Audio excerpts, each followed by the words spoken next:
imagination of everybody when the quarantine or the lockdown hit us was about food and dining. So today we're going to discuss about quarantine cookbooks, dining and drinking during quarantine. And we have two ace panelists with us. We have Sitara Cariappa, who is a food blogger for The Drunken Pig, an author for the quarantine cookbooks, and where she collaborated with Pankaj for her second book in the series, and Pankaj Balachandran, who is an ace mixologist himself. And we have the master of ceremonies, none other than Sourish Bhattacharya, a close friend, noted author, and a very senior journalist who will take it over from there. Please, Sourish, over to you. Thank you so much. Great, Pankaj and Sitara, welcome to the show. It's great to have you together on one platform with me. I remember when Pankaj suddenly disappeared from the Ricks and we were told that he's got married and he'd gone to Coorg, and we were wondering what the hell, Ricks has lost a good bartender thanks to this lovely lady in Coorg. But I can see that both of you are very happy, and you're collaborating on some it's a very interesting project that you're collaborating with. Of course, the first I read the first cookbook and also the second, and I feel the second cookbook was more evolved. I think it looked better, it read better. The first was a bit patchy, but you come to that. I mean, at the basis, at the outset, I'd say it's a fantastic idea to memorialize the lockdown period and to flag the importance of food. In this period of quarantine, there's something about food which is so essential to us human beings, which we follow, which we forget when we are all busy and we are chasing our own professional lives. But when we are out of that zone and we are by ourselves, suddenly food becomes a great way to communicate with each other. And that's what we discovered during lockdown, And so, Sitara, coming straight to you, you have been an HR trainer and you have, of course, been running this lovely blog called The Drunken Pig. Coming from Coorg, you had to, I think, doff your hat at a pig, being pandi curry being almost like a national dish. So, I would therefore begin with the most obvious question. How do you, think about piecing together these recipes and putting them in one sort of book? It's of course available on, it's still a virtual copy. How do you think about or conceptualize the idea of lockdown cookbook? Sourish, thanks a lot for having me on this on Tiffin talk. So I think coming to your point, the first book being a little sketchy, so I think firstly I need to tell you that The Drunken Pig is a lot about the family recipes and the love that the five of us, that's my sister, brother, myself, and my parents, we have for food and our experiences with global cuisine. So that's how the blog started. And in the pandemic, I realized that people had a lot of time to start cooking and experimenting. That's when, we decided, my sister and I, we thought of, making a journal of memoirs, especially of dishes that my father enjoyed eating and cooking. So it was kind of a gift that we conceptualized for Father's Day. And that's how the first cookbook came up as an idea. And we also dedicated the cookbook to my father and his brothers, from whom we've learned a lot of things, for instance, to really savor meat, like pork, go hunting for rabbit, cooking crab, for instance, because our holidays in Coorg were always very interesting, full of adventures. So the first cookbook actually came around only to put down together all of my dad's recipes. So there were about 11 of them. We didn't think that it's going to gain so much attention and recognition. But once it did, we were really thrilled, and we decided that we're going to have a cookbook every quarter, each targeting a different, collaborator that we want to work with, and each, trying to cover a different storyline. So the first being on my father and his dishes. It was mostly meat based. But the second cookbook, I took it more seriously, and I considered things like people out there who are vegans, vegetarians, menu planning, ingredient shopping, having a recipe card with you with which you can plan, and then you have substitutes, so that it acts as a checklist of some sort, which also Pankaj has been able to put together as substitutes for cocktail recipes, so that people in the pandemic have more access to things which are available around them, and things which are easily to be made at home, even though they are global cuisines. So that was Correct. yeah. Yeah. So it's interesting that I mean, frankly, for a long time I'd only known and followed Kaveri Ponappa, on the net, and her work on Yeah. Kodava cuisine and Kodava way of life. Yes. It's been remarkable, and of course, Bhiku Malik Shah, I'm sure, your families must be connected with each other, because everyone seems to know each other. Yes. Bhiku Malik Shah edited a series of books for Penguin a long time back, Yeah. and on the cuisine of Indian. She was one of, and that series had a book on Kodava cuisine, and Yeah. frankly, from a very selfish point of view, I would have loved your first book to only be about Kodava cuisine, only about Kurd cuisine, and Yeah. your father. And but it's interesting because your first book was more like a Father's Day gift to your father. Yeah. Tell We us did. about your family. By the way, I discovered that you and I share one bond. What is that? We both went to Delhi Public School, RK Puram. Oh yes. Of course, I'm like an ancient and old fogey Brilliant. from that school, So we were different 1982 sides, batch. yes. So I don't know, were you born then? Or Okay, I 2000. graduated in. No, okay, so I graduated in 1982, and I think you sort of left. You completed class 12 in 2002. Yeah, so Yeah, 2003. Yeah, correct. yeah. So now, tell us a little bit about your family, about your father's, especially father and his brothers. Because there seems to be your all roads. Though you're essentially from Delhi, but all roads seem to go back to Kurg. Yeah. So I was born in Cook in Virajpet, and but my dad has been here working in the telecom industry since the 1980s. So soon after I was born, I mean, even though we three were born in Cook, we all grew up in Delhi. We did our schooling and our college over here. But every trip, I mean, every year we would go back to Cook, spend a considerable amount of months there, because we had 3 months of summer break. So then, those 3 months went out in Cook with, in the monsoon, on the paddy fields, and helping my aunts and my uncles in the coffee estate. So it was always very experiential.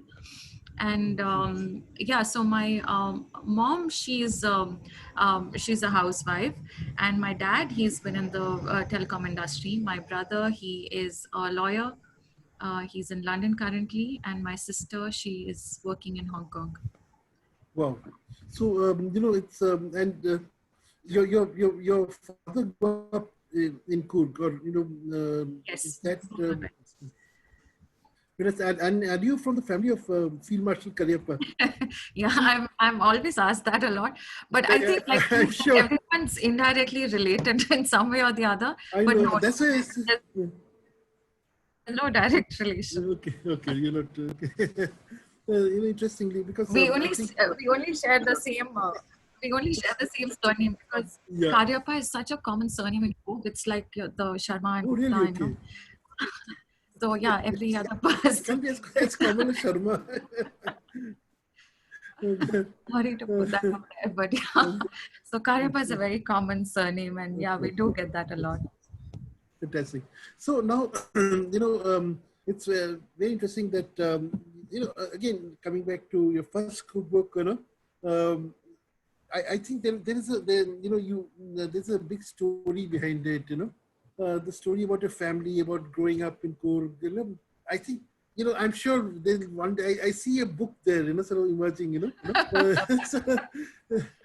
Drunken Pig and other recipes, so other family stories, from Kurg, in but, fact, yeah. No, sorry to cut you off. In fact, we thought that, yeah, it's such an interesting idea when the first and the second gain so much recognition. But then I want to keep the plan focused on releasing one quarantine cookbook every quarter. And I have a plan till March at least to release one every quarter. So I'm hoping to stick to that plan and then probably think of No, digress. and also I think by the time you'll have a whole body of recipes with little Yeah. stories like you do, and I think together you'll have you'll have a proper cookbook which I think a lot of publishers may want to publish, or Thank you you. put together, and I think Meenakshi Cariappa is a sister-in-law. Meenakshi Changappa is my cousin Yeah, sister. Chengappa. Yeah, she's a Yes, yes. cousin. She's my cousin who's the artist behind the cover of the cookbook. I mean, it's amazing that cover really stood out. It is beautiful. It's a So, fantastic work. so Yeah. that so the cover it's actually from a photograph by this blogger called Beza, and she covers a lot of world photographs. Right. But I'm always fascinated by European buildings. So that covers actually the rooftops of Paris, which I wanted to show to signify to stay home and stay safe, and to give that quarantine effect And and there is look. one man peering out of one window, no? You saw that? Yeah. Yeah. That's- Who seems quite content. So that was quite a telltale sign of the times we're living in. Pankaj, tell us about your story. Of course, I know your story, but why don't you share it with our viewers? I remember meeting you at Rick's. When was it? I think some 2012, 13, around that time, or maybe a little earlier than that. Yes. And so, how did you get into Rick's, and what has been your background? Where are you from? Are you from Delhi too? Or?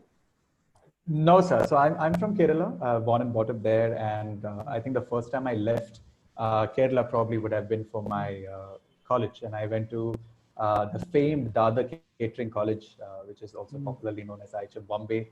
And I did my graduation from there, and was fortunate enough to get picked up by the Taj Group of Hotels as a management trainee.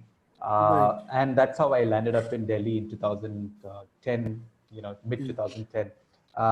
And interestingly enough, as the story goes, I met my then girlfriend, now wife, and the mother of my child, Lakshmi, who you also probably would have met and interacted with in Taj. So I was managing Rick's, and she was managing House of Ming for 2 years, and then that's I mean, I've been always in a food and beverage centric person. I've always loved, especially beverages. So as you would have known, that I've stayed in Rick's for a good 2 years, worked as a beverage manager, was a sommelier for the hotel. So worked very closely with beverages, but when you're in hotels, you don't get to spread your wings the way you want to. You get shuffled. As a restaurant manager, it's very important that you shuffle around in different departments. And that is when I landed up in this restaurant called Vark, which is a very famed Indian, modern Indian restaurant.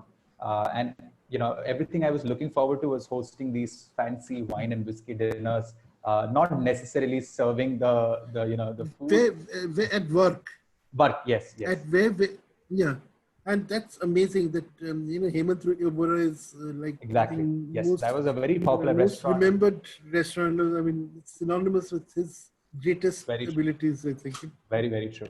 And it was a very modern take on how Indian food is presented. And so from there, I left, the Taj Group of Hotels, and I started working with people who I looked up to as mentors, like Vaibhav, who runs Perch Wine and Coffee Bar, and was very fortunate to open Perch when it opened up in 2016. So it was an integral part in putting that program together. And also Arijit, who you would also know, who is currently also a business partner. And we set up this company called Barback Collective, which is helping, working with multiple brands, restaurants, bars. The whole idea was to elevate the food and beverage, specifically the bar industry in India, because I think we were, Arijit was well traveled. I was fortunate enough to travel around Asia primarily in the initial years, to see that India was lacking in terms of a good base for bars, and people kind of did everything and anything in a bar. So wanted to kind of elevate their experience, and we set up a bunch of bars, consulted and helped them open. And that's pretty much what I did. And Monkey Shoulder. Also, you were like what is the brand ambassador for Monkey Shoulder? So Monkey Shoulder picked me up as a brand ambassador for India. So I've become the face for Monkey Shoulder. I hope it used to be a better looking face. Slowly it is not, but that's what I've been doing with Monkey Shoulder for the past 3 years, educating consumers on whiskey as a category.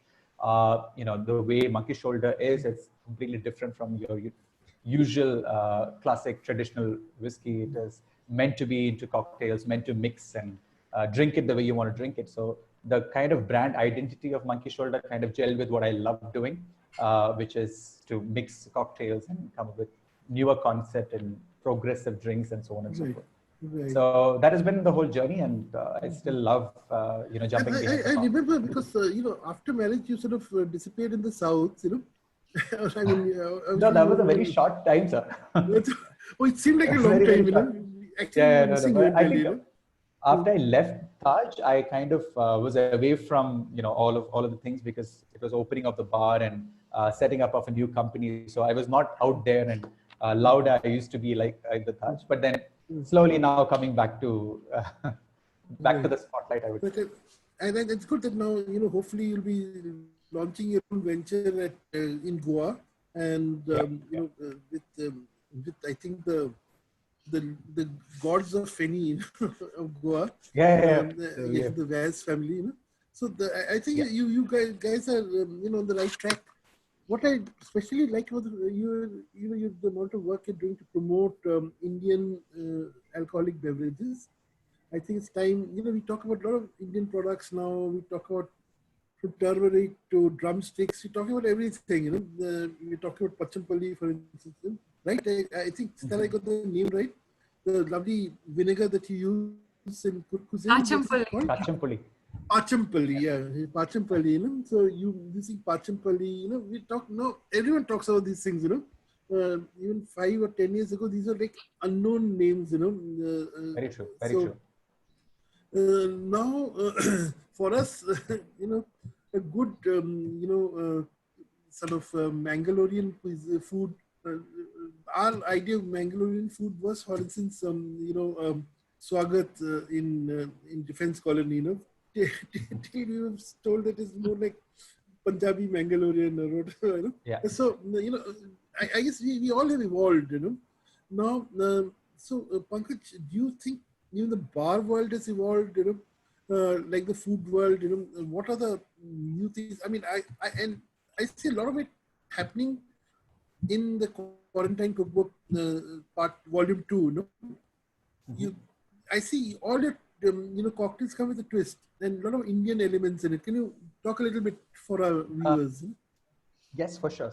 So definitely the bar world is evolving. In the last 3 or 4 years, I think it has seen the maximum surge in terms of people focusing on ingredients, as you rightly mentioned. Also techniques, we've been known to only do a certain style of drinks, and every bar you go to, you order a mojito or an LIT or a whiskey sour, and we kind of stuck there for a longest duration of time. But thanks to internet, thanks to people traveling, even consumers have become very well read and well traveled, that they come back and ask bartenders for things that they've probably never made in their life. And it's interesting that there has been a complete shift from not just the bar evolution, but also hunting down ingredients. And this is specifically because of internet, I would say, and bars like Scout in London or Native in Singapore and Operation Singapore and so on. A few bars who really focused on a concept of foraging. Now, foraging for kitchen is known. People, chefs who are really passionate, they do it, but it has also come into the bar world, and it's not everyone's cup of tea. It's not easy for everyone to go and forage ingredients and use it in drinks. But I think one of the biggest eye openers for me was when we It was again in Goa. We took a bunch of about 20 odd bartenders into a big farm with over 150 odd varieties of ingredients that they could forage. And the kind of, I mean, it was 20 bartenders and, probably never worked with foraging before. We got an international mixologist who works with that concept.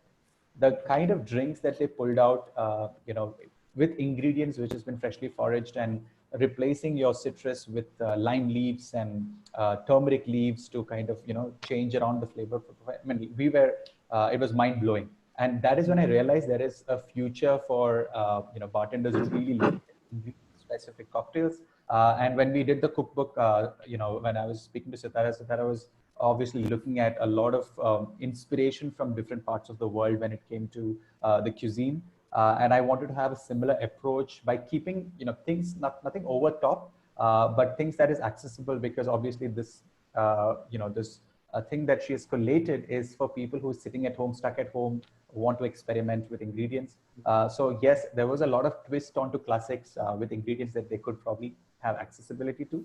And that was a whole kind of idea in terms of ingredient selection, which was used for the drinks. I mean, your favorite drink obviously is Negroni. Yes, in fact, sir. your Twitter handle is also I love Negroni. My Instagram handle, yes. Yeah, Instagram handle, yeah. Now tell me, before we return to Sitara, like what, what Indian twist did you do to Negroni? What Indian twist have I done to a Negroni? Yeah. So this is one of my... Do you think it is something which cannot be, sort of with? I would say don't meddle with a Negroni, but as as people love to call us mixologists, and everyone has their own take on ingredients. But something that I loved, while I was doing a bit of a understanding in terms of how you can play around with ingredients in a Negroni. One of the most interesting serves that I'd done was with an infusion of turmeric leaf. We all know turmeric as an ingredient. So turmeric, and it is kind of an overused Indian ingredient. When I say Indian ingredients, there are like 4 or 5 ingredients which are very overused when it comes to cocktails. If I said kokum, people would have probably said, dude, you're not a bartender anymore, or turmeric, or there are these like three or 4 ingredients which you use. But there was a drink which was with turmeric leaf, which gives a very nice citrus note to the and then another ingredient which I used instead of vermouth was something that you get down south from where I am from Kerala, called, it's an arishta. Arishta is basically like a medicinal ingredient which was used as a shot to kind of cure you from stomach ailments or cough and cold. So I found that flavor profile very, very interesting. It's almost like an Amaro. So did a version of that with red wine and a bit of arishta in it. It was like super herbal, super spicy, very, very aromatic, and did a Negroni with that. And I think that would be definitely my Indian take on a Negroni, very, very progressive, which can be presented to an international audience. Absolutely. I mean, it sounds so delicious. So, Pankaj, when are you inviting me over? And I'll have. Sir, I think we should do a quarantine cocktail evening. Absolutely. So, Sitara, now your second cookbook, it's all about the world. Sort of you have recipes from around the world. Why did you decide to sort of travel around the world while being in lockdown? So coincidentally, I think it would have to be 3 things that I'm exposed to in terms of, I would say, global cuisine and reach. And I think that's why I wanted to cover global ingredients and food. One would be the influence that my dad brought, because he worked for a Korean company and a French company. Both, like 2 different countries which are, so passionate about food and their ingredients in their own which way. So we grew up with French families and Korean families.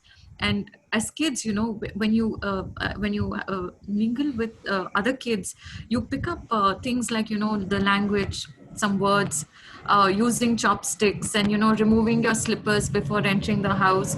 So there was a lot of things that we adopted, and a lot of things that rubbed off on us. The other part would be to address the access to cooked food. So of course, as everyone knows, cook women are so enterprising when it comes to cook cuisine, and they're very self-sufficient. And with limited access in Cook to ready-made food products, and with limited restaurants, you tend to start making things from scratch, making dishes from scratch. And that also is something that you watch your grandmothers, your aunts, your mother do it. So even making snacks, and even making kachampuli, and making food for your cousin's wedding, where you're only catering the cuisine. So it's more of families coming together and cooking. That as well was another influence. And the third would be the exposure I had when I was working. I traveled a lot to Southeast Asia. So there I got That's a used to Singapore, like cooking. Singapore crab Yeah, I was curry and all happening because of that. yeah. Yeah, there were a lot of team dinners over the chili crab in Right. Jumbo and other places. But I also I had love to jumbo. survive with eating congee on certain days for breakfast. And then I had to acquire a taste for the kaya toast, which is just coconut jam. And I'm not, Absolutely. so, there were things like that. And then there was, a lot of seafood flavor and seafood smell wherever you went, even in the food centers. So I had to get used to eating that. And then I would come back and recreate it, because those are the ingredients that would freshly get. And you may as well use that to cook. So I think so. The global experience has been quite holistic, and that is what I've used to improvise certain dishes, to make it more simpler, and to cook it at home. Right. The whole idea is that a lockdown doesn't sort of limit the space for imagination, and also it doesn't limit information. So I mean, and when information and imagination come together, I think there's a whole world on a plate, really.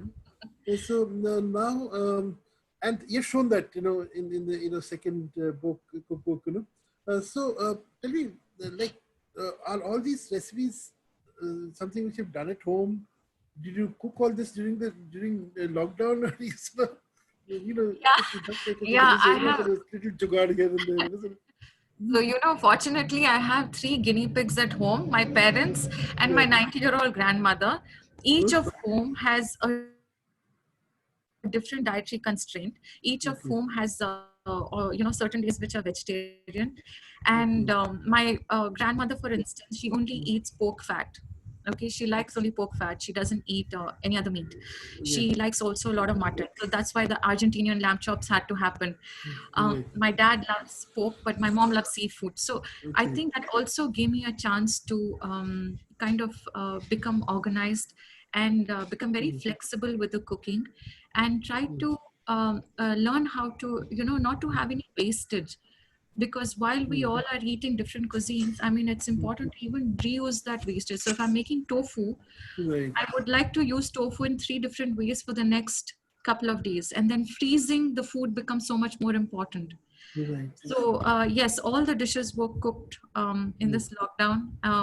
And that's when I, started documenting all the recipes as well. But by the looks of it, you all had a good time during lockdown. You ate Yeah, you should see our sizes. They're complaining.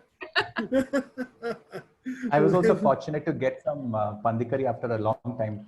Thanks to her. Thanks to her. Yeah, he came. So of course, Sitara, you must be knowing Pankaj from your the Taj days. Oh no, actually, coincidentally. How did he come into the picture?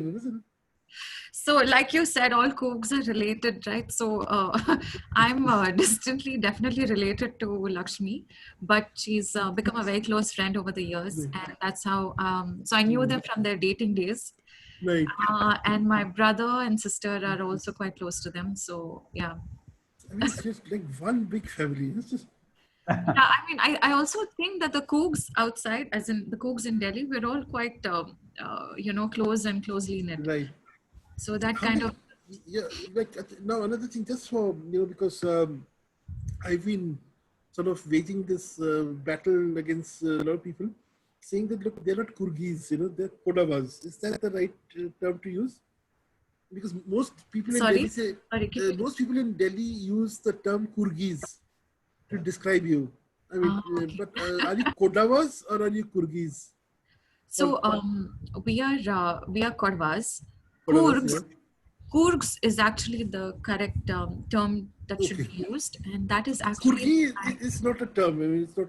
Kurgi is a term, but but Kurgis consists of even the Kannadigas, who live in Coorg. They also, Okay. comprise of other, Right. the other inhabitants of Coorg. But Right. Coorgs is actually the Right. right term, which is an anglicized name Yeah. for the Kodwas. And that is something, which all Coorgs should use. Right. Um, so if you're a Coorg, you will belong to a certain family name. I mean, you will have a certain family, and you will belong to a certain, family house and an Right. ancestral home and all of that. So, Okay.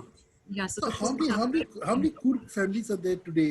I mean, do you consider yourself a minority, or I mean, is your community pretty big?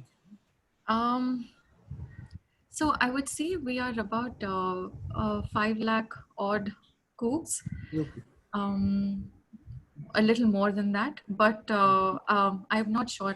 I wouldn't want to comment on the numbers, but Right. yes, I think we are definitely an indigenous tribe Mm-hmm. who are living in different parts of the world. Right. Yeah, Right. minority tribe, maybe because of the dialect and Right. the certain customs and traditions and culture that we have, which is so Right. unique. That is probably why Because there is your more of a, dialect is very different. Yeah. yes, yes, Your it's a your more customs and endangered. traditions are. I mean, you're Hindus, but yet there are a lot of things that are very specific to your community, isn't it? Yeah, yes, that's And true. hmm. That's So now, coming back, because I'm like always fascinated by the Kurd community, especially because of two things about the, you know, despite being a small community, it has produced a great number of very talented and accomplished people. yeah. For instance, I think one of the first Indian woman to become the first Indian woman to become a foreign service officer is from Kurd, Mm-hmm. who coincidentally, whether you know it or not, wrote the Kodava cookbook that I'm talking about. You must look it up. If it is, you won't find it. You'll find it, I think, only in my house, or some house of some people Which in book? collective. Sorry. The Kodava cookbook. Okay. So I'm talking about that appeared, I think, 30 or 40 years back. And Okay. this lady, who was then only in her in the late 70s or 80s, co-authored this book, and Bhiku Manekshaw was the series editor. Okay. And the Kodava cookbook really opened my eyes, to the great, the depth of the Kurd culture. And we always associate Kurd with coffee plantations, beautiful hills, and scenic beauty. But Yeah. we really do not sort of associate it with great food. But now increasingly we are discovering the depth of your cuisine. So tell me, how did pork become so important to Kurd cuisine? Okay. I think a lot of cooked food and is like historically defined by what was accessible around us. So and that's why we give probably some due credit to the arms and weaponry that we own, because that kind of helped us with the hunting and Right. accessing the meat. Right. But also we've had a lot of influence from let's say different inhabitants who came and settled down in Cook. So we might have had the English, and we adopted those eating habits, we Right. adopted those kind of recipes. We also give a lot of credit to the tribals which have lived around that area. So when you look at the tribals, they will always access and eat whatever is readily available. Whatever the animal eats is probably what they adopt and they eat as well, and they hunt the same way. So I think the cooks, because because of that, this kind of continued for years. But obviously, there have been different variations in stories to what and who we've adopted certain cultures from or certain food habits from. But having said that, the cooked food is very particular to the meat that we consume and rice accompaniments that go with it. There's also a lot of unique produce that you get, for instance, like avocado and passion fruit and the kachampuli, or, which we use in daily cooking, which we use to make wines and spirits. Again, wines, I would say, is another English adopted kind of a habit that probably what encouraged us to You make. use fruit wines as opposed to grape wines. Or do you, Yeah, so we use grape wines as well, but it's more, like Pankaj said, aromatic. It's sweeter. Am I right? Yeah. based on table wines, basically table grapes. Yeah. So we also make a bird's eye chili wine. We make bitter lime wine, and it's really good because that goes really well as a shot. So we Right. definitely tend to. Wow. We have jackfruit wine. So anything and everything that you have growing around us, we kind of use that to make wines and spirits. I know what I love to have is the jackfruit wine. I think despite what people may say about jackfruit, I love the aroma of jackfruit. Yeah, it's good. And the wine must be tasting delicious. Of course, bird's eye chili wine should be quite a challenge, I'm sure. It was quite a head spinner. But obviously, there is a lot of good food that that still remains to be discovered. Yes. And it's great that you are working towards documenting that cuisine.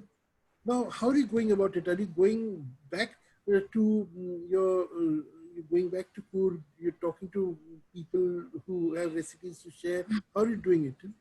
So currently I'm using this time with my grandmother who's staying with us. She's 90 years old. So I'm definitely documenting everything that she's cooking, learning from her. The interesting thing is what I also do is I try to ask her to talk and take videos of her talking about, let's say, how to extract a kachampuli from the fruit, panpuli. And that I've started posting on my food blog. So things like, historically, how you made rice balls to go with pandi curry. Why did people go out to hunt? Why do we have, a worship to ancestors? How do you make horse gram gravy, for instance? So things like that is what I keep hearing stories about. And she herself has been very experimental with cooking. She herself has a certain set of recipes. I would say every cook lady, their recipes would be different from one another, but it's always good to know the history behind cook cuisine, and that is something that she is helping me document at the moment. That's a great thing. After all, these family recipes need to find some way of immortalizing themselves, and chroniclers like you make it possible. Talking about kachampalli, sort of it reminds, I think, I don't know whether you get the feeling that whenever I've had it, it reminds me of balsamic vinegar. And, we go on and on about balsamic vinegar. I have been to Modena and have come back. I was given this bottle of balsamic vinegar, which was 100 years old. And I sort of used it till it was like 120 years old. So every now and then I would have a drop of it or something, And I've done the same thing with kachampalli, used it with vanilla ice cream. Have you ever done it? Do it, mature it for some time, use it with vanilla ice cream. It's one of the best ways to have it. The other ways of having it also, but I'm sure as, Pankaj, you can do some wonders. I was just wondering, so that yeah, in fact, now, nice what was suggestion. Yes, say, like you have the Coorg sort of, the kitchen opening up so many varieties of ingredients. I agree. As a bartender, or now, like, as our good friend Yangdup Lama has popularized the term mixologist, what are you doing to integrate these elements into your repertoire? So I think one of my favorite time would be the time I go back to cook, because it's opening up a lot of ingredients that I've never seen before, which is not in your mainstream city repertoire of ingredients that you usually work with. I mean, as Sitara was mentioning about passion fruit, I mean, interesting thing is in the backyard of my Lakshmi's house, right? So there is a passion fruit tree, which is kind of intermingled or intertangled with a mango tree. So the end product of the fruit is a mango passion fruit mix, right? Wow, this is And amazing. exactly. So the first time I had it, I was mind blown. And as simple as it can be, as simple as a passion fruit, or ingredients like figs, which figs we always use the fruit fig, right? But then I've realized that one of the most intense aromatic ingredient, which is also used in cuisine, is the fig leaves, again, which can be so. Things that I've never seen. It is a lot of ingredients also grow in the Southeast Asian belt. Again, like Sitara mentioned about the bird's eye chili, it is not a very indigenous ingredient to India. It's more Thai. But again, the same thing grows in Cook, widely. But I'm surprised at how bird's eye chili is so diffused in India. It's from the northeast. I mean, I didn't know that in Coorg also you had bird's eye chili. Yes. I'm sure there's a route of diffusion which has taken place. It's which we are probably not a even aware hybrid of. version of it. May not be, but it grows quite. But it grows, quite in abundance. Yeah. Yeah, and also ingredients like ginger lilies, and like things that I've never seen in my life. So every time I usually make a trip and come back to Delhi, I usually kind of pack a bunch of these Ziploc bags with all these ingredients and trying to incorporate. And I think Goa will be a shorter trip now instead of Delhi. So Yeah, from Goa, it's Coorg is those are faster to access than. probably you will see a lot more indigenous ingredients from regions. I mean, specifically from regions, slowly coming into cocktails. And kachampuli is probably one of those ingredients which probably not many people would have tried, but it's a beautiful ingredient to work with. So It's like the more I talk to people, we have been doing on Tiffin talks. We've been doing a series on Kashmir, and the depth of the cuisine of Kashmir. I mean, we don't even know. We just know, okay, there's Vazwan, and now some people have started talking about Pandit cuisine. Yeah. But there's so much depth there. The number of breads they have is mind-boggling. Yeah. So I mean, there's all sorts of things happening in our country, in our backyard, and we know so we don't know it. about it. I mean, as simple. I mean, this is one of my favorite stories to talk about because this is the only time probably I would have gone out foraging for wild mushrooms. And I mean, Sitara would know about this for sure. She would have had it. It's called nuchikuma, which is a type of mushroom which pretty much looks like enoki. And it is one of the most flavorful mushrooms. And Cook has a very specific dish that they have in the morning for breakfast with this mushroom. In Coorg? In Coorg? In Coorg, yes, in Coorg. So, and what's it called again? It's Nuchikuma. Nuchikuma. Nuchi. Nuchi. Okay. It's quite an interesting ingredient. Again, I mean, something that I've never seen in my life. And you have it for breakfast. What do you do? It's like a gravy preparation. I mean, Sitara would be right first to explain it. It's a coconut-based gravy preparation. And it's made with pepper and your turmeric. But the interesting thing is it's usually had for breakfast with your rice roti. And then you have to, I mean, obviously to make it more flavorsome, we put ghee on top. The other thing that's grown in wild is the bamboo. So we, unlike the Northeast, we don't cultivate bamboo. I mean, of course, I'm sure they have it grown in wild as well. But in Cook, mostly you get it wild. So there's a whole process of, like boiling it and then making bamboo curry, which is also eaten for breakfast. That's another dish that we have. Right. It's and the taste is really different from the Northeast. Yeah, because Northeastern is fermented, sort of. I guess you're using more fresh bamboo. They're using fermented bamboo. Yes, fermented bamboo. Yeah. It's interesting, I mean, that brings me that there is really, I mean, each micro region of the country we sort of explore, and we come back with so many culinary tales. So, Sitara, how do you plan to, sort of chronicle this diversity, this vast diversity that you have in your hand? Um, so, sorry, I think the internet is weak. Can you hear me? Okay. Okay. Yeah, I can hear your voice occasionally disappears, but it's okay. Now I can hear it clearly. Yeah.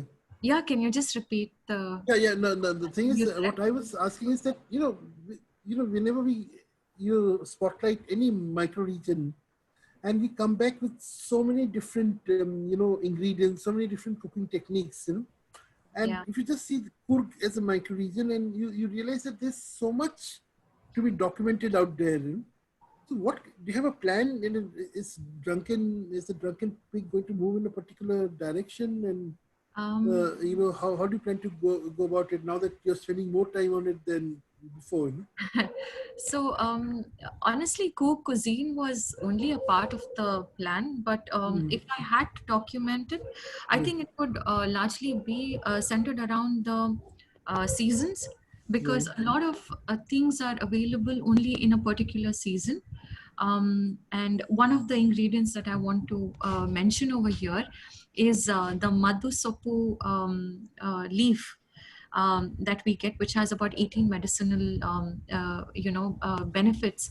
And that, once you boil it, gives a purplish color liquid. Right. And then they make halwa and paisa out of it. So that as well, it's only available in during a certain time. There's certain Right. flowers that only bloom during a certain time, which also can be used in your dishes. So I think, of course, I would go season wise. I would also think I would go festival wise, because with the onset of a harvest festival, or Right. the worship for our weapons is celebrated on a certain day. On Right. that day, eat rice balls with pandi curry. Whereas on Kaveri Shankramana you have kumbla curry, which is pumpkin curry. So there are different things which are cooked on different festivals, on different Right. marriage ceremonies. So I would go tradition wise, and I think season wise is, Season wise, yes, that's yeah. right. I think that makes a lot of sense. Also, from what I can gather from you, that there is life beyond pandi curry in Kurd cuisine. There's lots of vegetarian. There's lots of vegetarian Yes. food happening, doesn't Yes. it? You Yeah. just spoke about the pumpkin curry, and what are the other? You spoke about the horse gram. What are the Yeah. other vegetarian dishes that you can think of Uh, straight? Of course, there's yeah. no aloo gobi paneer. No, no. Right. We don't have that, but we love that. so, so we have something that's called the card mange curry. That's a favorite, which is wild mangoes, the small mangoes, which are Right. peeled and then made with kachampuli. It's a sweetish, tangy kind of curry that's made. We have the mushroom curry, the nuchikuma, and the otherwise mushroom curry. We also have amaranthus, Right. and we What do have you call cholai? What do you call cholai in the north? okay, okay, Yeah. okay, and then Cholai we ki sag. chola ki saag, okay, Cholai. Cholai chola. ka sag. Yeah. Oh, okay. And then we also have we have a lot of pastes, and which we call pudgies. So we have something that's made with sesame seeds. We have something that's made with coconut and tomato. So those are the different kinds of pastes as well that we have. Right. Right. Okay. So, do you think all these, all these traditional ingredients are being cultivated in Coorg, or because of commercialization of agriculture, are these disappearing from Coorg? What is your Mm. view on this? No, not at all. I think the only produce which I would say is commercial would be coffee and pepper. I mean, I don't think when it comes to the other produce, it's so easy to cultivate and kind of find it in the wild. Right. There's a lot of access. I don't think that's going to go away, because there's a lot of organic culture Right. going on, and that's something which Right. is historically been lived with. Right. So I don't think that's going In to go. fact, historically, I mean, organic farmers. I mean, Yeah. I mean, sort of. I mean, no, I mean, historically, whatever has been available and whatever has been planted or brought in by inhabitants as well, those have been planted and that is what has been used in the cooking. So I don't think, so that's definitely not going to disappear. And that brings me to another, there's this lovely recipe of, which, of course, Vineet Bhatia had once made very famous, lamb cooked with coffee beans. Isn't Oh, that, yeah. yeah, Yeah, the Argentinian. no, but Oh, sorry. the beauty of it is not Argentinian, it's a Kurd specialty, though it's better known as an Argentinian specialty, Yeah, I mean, this Vineet Bhatta was telling me, the famous Vineet Bhatta, the London chef, he was saying that how he had always thought it was an Argentinian dish, but he, when he went to Kurg to do a series of films for Fox, Fox Traveler, he discovered that the same dish has been made in Kurg. Of course, the spices and all give it a different complexity and all. So there are a lot of these international, surprises. Like what you thought was an international dish. Yeah. So I think the the coffee marinated lamb might be. I mean, I haven't heard of it. I don't think it's traditional cuisine, but must be a variation that he must have experienced. Coffee marinated lamb is what he, and in fact he serves it in his restaurant. And he calls it the Kurd lamb, Influence. No, it must have been an influence then from Coke. Definitely an influence from Coke because considering the amount of coffee grown there. But Coke, the coffee marinated lamb chops. This is the first I've heard. Okay, interesting. This is, or maybe there was someone who's doing some experimental. I mean, yeah, probably. Someone who used local coffee beans to. And there's so much access to it. Yeah, of course. I'm sure. And, which brings me, are coffee plantations, do they have their own, culture of cuisine, culture of cooking? Because after all, they've seen, they have benefited from English influences, Scottish influences, all sorts of. Coffee plantations have been around for now about more than 150 years, or maybe more, about 200 years, So, tell me something about, about the coffee plantation cuisine culture, cookery culture. The ones, so the coffee plantations, or at least whoever owns them, every cook would have some land to go back to. I don't think that cooking style is any different from other cooks. But I would say that, when you are in cook, definitely you would see everyone trying to be very self-sufficient in making things on their own as they go. The other thing is people tend to stick to a lot of, a particular timing because their day starts early on the coffee estate. So a lot of things, are done at home in the morning by 7 or 8 in the of the day, and then there's always an early eating time and an early sleeping time. But apart from that, the cooking is as per what most of the cookbooks of cooks say. It's very timely. It's very healthy. It's very meat based. And of course, there's a lot of coconut and rice influence to it. So coconut, rice, pork, lamb, are these the main ingredients of, food of Kurg? Yeah, so we would have certain combinations that go really well together. For instance, a coconut-based chicken curry would go well with a puttu, which is a rice noodle. I think in Kerala it's called idiyappam. But that's made with, and that's made with coconut milk. Whereas in Coog, it's just rice curry, which is made into a noodle. The other thing would be your pandi curry, the pork curry with your rice balls. Then you have your utti, which is the rice roti, which you have with your different accompaniments for breakfast. You also have the erchi palau, which is the mutton palau.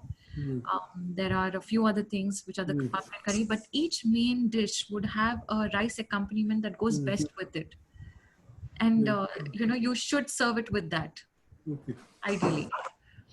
This is again something very, I mean, very different from a lot of the cooking cultures in India. Sort of, say in Bengal, you eat the same rice with any dish.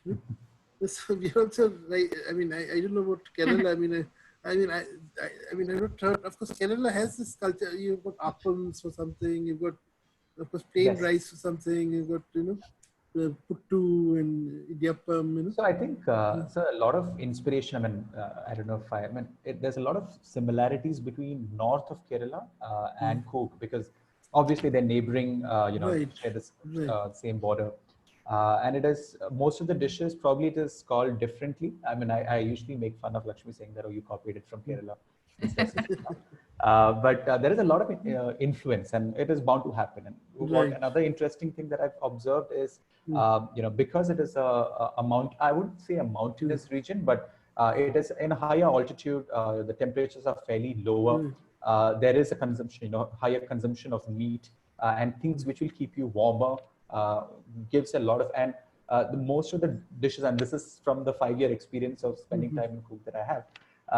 Most of the dishes that you consume also gives you a lot of energy. So there's a lot of output of energy, and my assumption directly goes into most of cooks usually, do a lot of labor intensive. They have a very, work which is quite, out there, getting their hands dirty, and so that way the food and I mean, I like to say drinks because that is another topic of in Cook which I love. They alcohol is also worshipped in a way, it's offered to gods, and I found that part of it the most interesting. You go visit someone. The gods are happy. So you go visit someone. The ancestors are happy. Yeah. Exactly. So it is designed in a way that it kind of fits the location, the altitude, the ingredients which is available around it. So on and so forth. Yeah, adding to Pankaj's point, the ancestors are happy. Right. A very ceremony of the person who died enjoyed. Sorry. Right. So they make his favorite cuisines or her favorite cuisines, dishes. So it includes meat, it includes alcohol, it includes all kinds of sweets.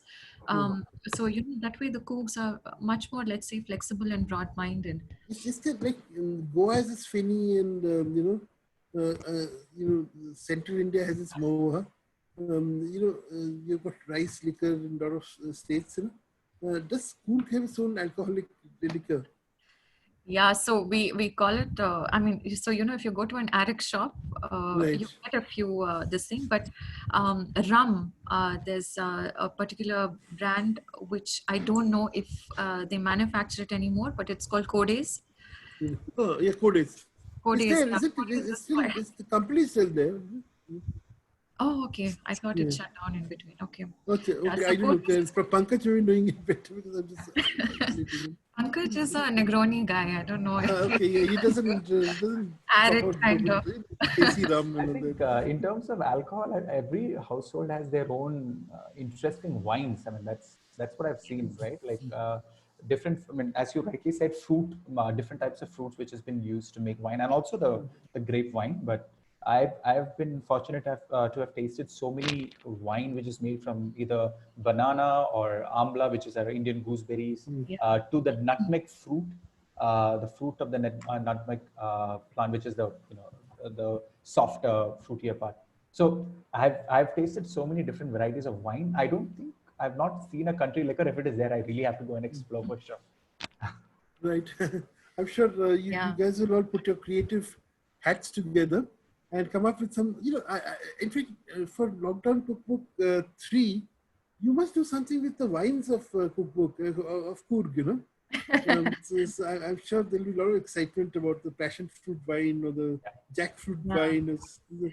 Yeah, I wish there was even access to testing and, writing about it. But then, so probably on my next trip to Cook, I'll definitely document that. So, last question, I love the beauty and the quaintness of the place called Virajpet. This is your hometown. Yes. And Yes. it's really like a one-horse town in the sense of the term. And it's dominated by the spire, huge tower, which is some, St. Anne's Cathedral or something is there. Yes. And it has this really one spire which dominates the landscape of Virajpet. Can you talk a little bit about Virajpet and, then, from Delhi, let's get a sense of perspective of what is life like in Virajpet? So honestly, Virajpet, if I look at it, so Virajpet is actually a town on the foothills of a hill, and right at the top of the hill you have a temple. So Virajpet, the name actually comes from the king who ruled Virajpet at that time. His name was Virajendra. Dodda Virajendra.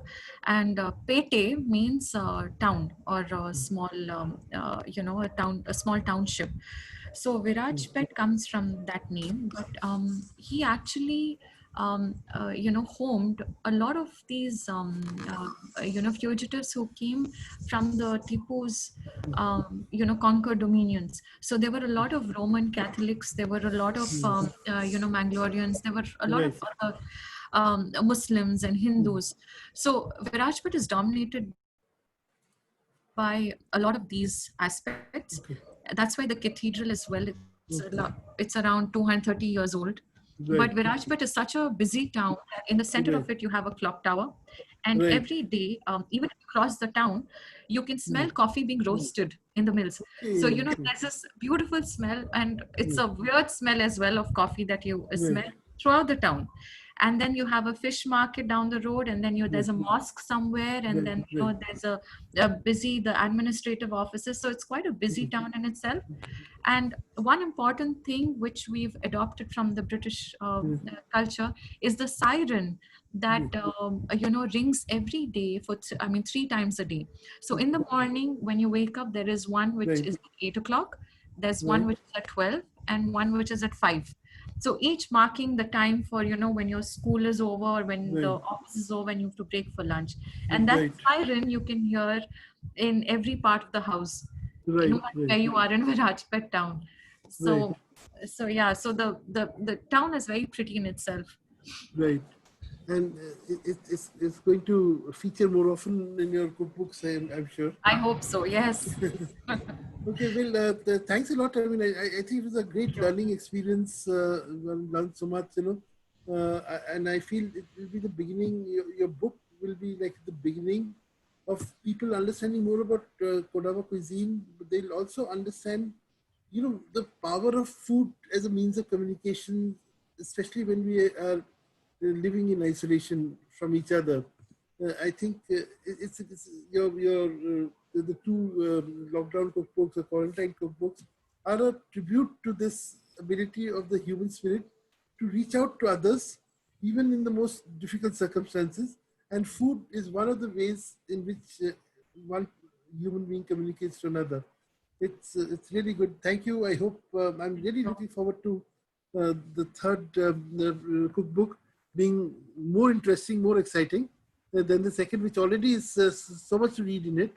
And the first, I feel the Kodava bit of the first cookbook can expand maybe sometime later, and I mean, there are many ways in which you can spin out the story. Let me invite Ruchin Kohli, one of the co-founders of Tiffin Talks, as I mentioned earlier, to wish us all goodbye and thank us. He always does that and always has something nice to add at the end. So Thank you so Ruchin, much, the sorry, stage is sir. yours. Yeah, thank you so much, sorry, sir. And thank you so much for a mouth-watering session, guys. I'd like to thank Pankaj and Sitara for such amazing anecdotes and shares. And obviously, a special thanks to Sorry, sir, for keeping the conversation so candid and alive. Please follow us on Facebook and Instagram at Tiffin Talks. This session will also be uploaded on our YouTube channel, Tiffin Talks, by tomorrow morning. So till we meet next, it's goodbye and good evening. Stay safe. Thank you so much. Thank you. Thank Thank you, you. sir. Thank you so much. Thanks for Thank you. coming. Bye, Thanks guys. a lot. Bye. Yeah.